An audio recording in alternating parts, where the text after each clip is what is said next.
Hey Viv, these mass deportations are going to help out real Americans, right? I'm going to stop you right there. First off, if watching families being ripped apart does not appeal to your humanity, let me try and appeal to you financially, because these mass ICE deportations are bad for the economy.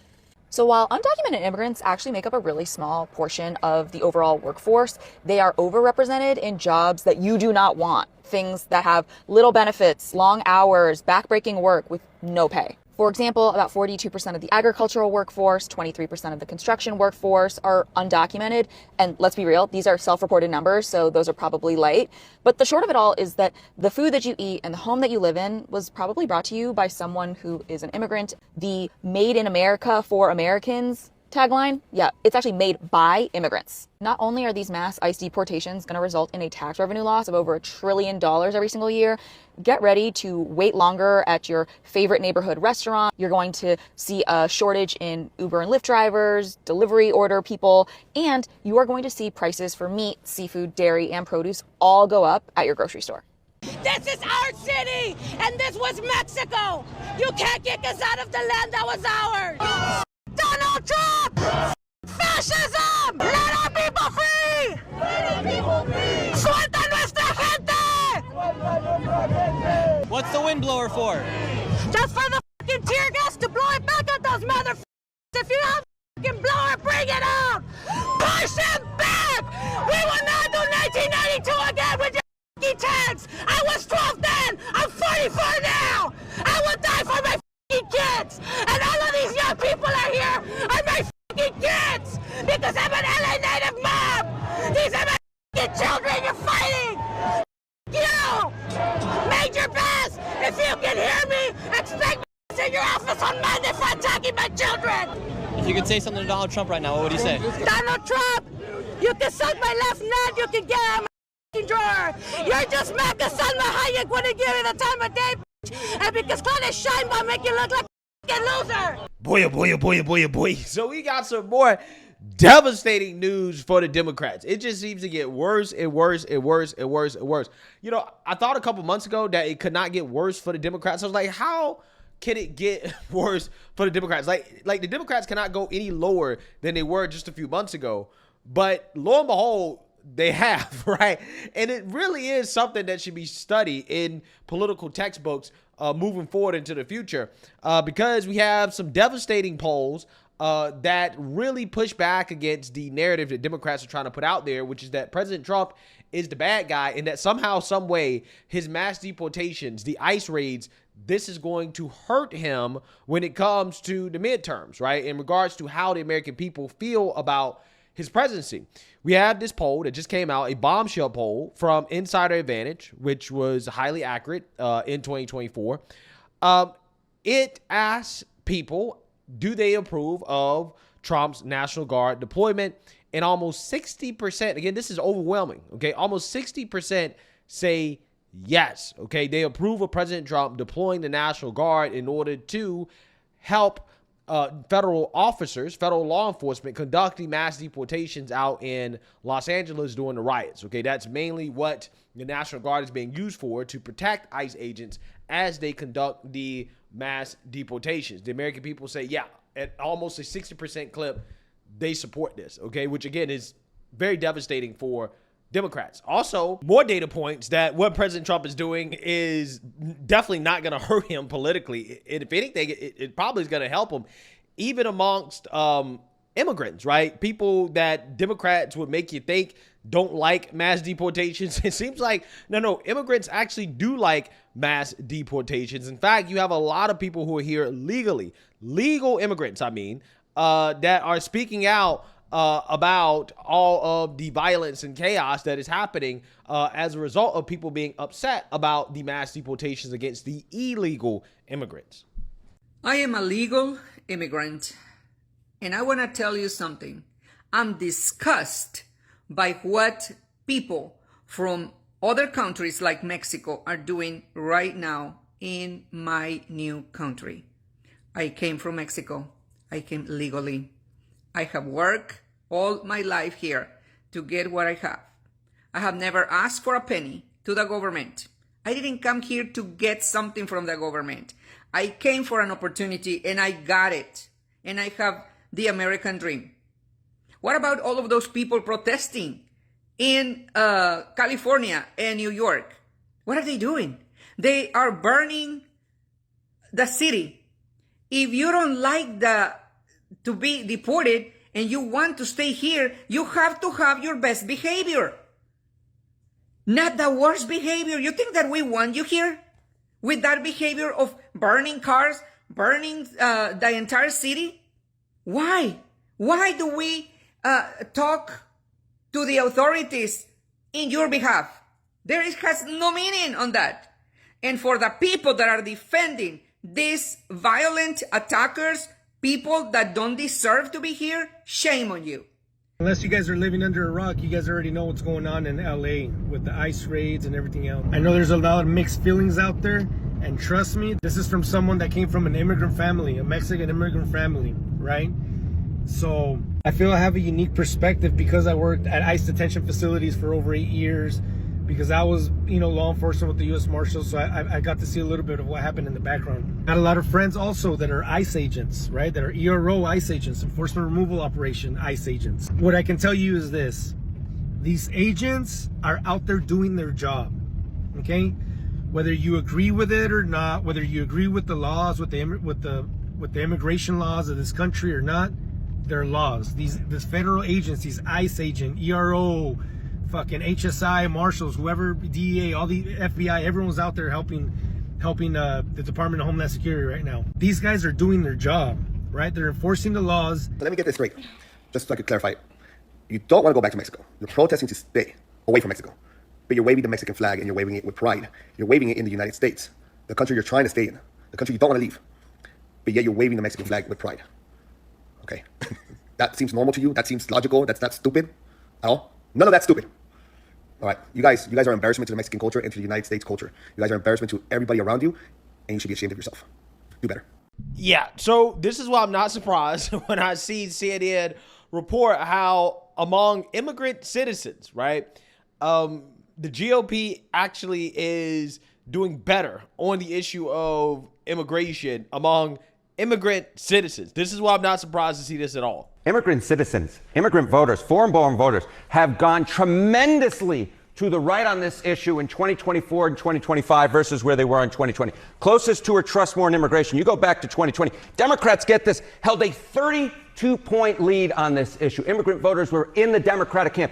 Jump forward to 2024, 2025. Look at that shift, a 40-point shift to the right among immigrant voters. Republicans now lead on this issue by 8 points over Democrats, more so than any other group that I could find. The group of voters who became more hawkish on immigration were in fact immigrants themselves, immigrants who are registered to vote in this country. So that's on that issue. How about how they feel about kind of traditionally, historically about Donald Trump? Yeah. So, you see this shift and you go, what is going on underneath the hood? Well, take a look, Donald Trump. You remember when he first ran back in 2016, immigrant voters were one of his weakest spots. But look at this. Trump's vote share in presidential elections among, again, immigrant citizens, those who are registered to vote. Look at this. In 2016, he got 36% of the vote. You go to 2020, 39% of the vote. Look at this. In 2024, all the way up to 47% of the vote. Some polls I looked at had him barely losing that vote. Some polls I looked at had him barely winning that vote. Again, there is no block of voters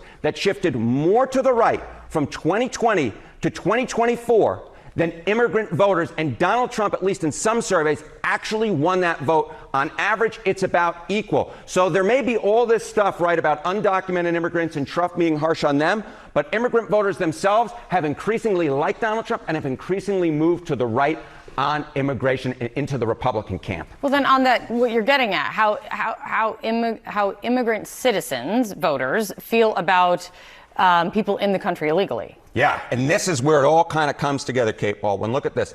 The net favorable rating, immigrants who are here illegally, among immigrant citizens, again, those registered to vote. In 2020, look at this, plus 23 points on the net favorable rating. But look at where we were in 2024, minus 6 points, underwater. So immigrant citizens have become increasingly unfavorable in their views of those immigrants who are here illegally. So I think it's so important when we're talking about this debate from a political angle to separate those out who are undocumented immigrants versus those who are here legally and those who are citizens and those who are voters, because that group of voters has felt increasingly distant from those immigrants who are here legally. And so again, when we're talking about this, at least from a political angle, this is why Donald Trump feels so comfortable, because in fact, amongst the group that you would think that would be most opposed to this, in fact, they become increasingly favorable, not just towards Donald Trump, but towards a Republican point of view on immigration, and becoming distant from those immigrants who are here illegally.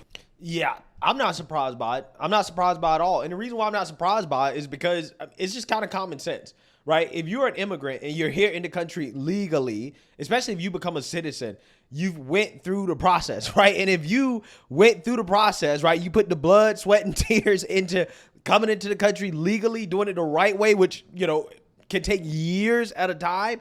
You don't want people coming in behind you shortcutting the process, right? They just cross the border and they get to stay and they get all the benefits that you waited years to receive, right? Again, that is not something that people like. Of course, they don't like that, right? I mean, if I was an immigrant citizen, I wouldn't like it, right? I would not like it at all. And what I think is so funny about this is that Democrats try really hard, right? They try really hard to basically conflate illegal immigration and legal immigration, right? In the sense that they just claim, no, the GOP, they're just anti-immigrant. They just hate all immigrants. And that's not necessarily the case, even though I do think that, you know, immigration in general, we should take a look at legal and illegal immigration in regards to the amount of people we're letting in the country, because we let so many people in the country over the past 4 years.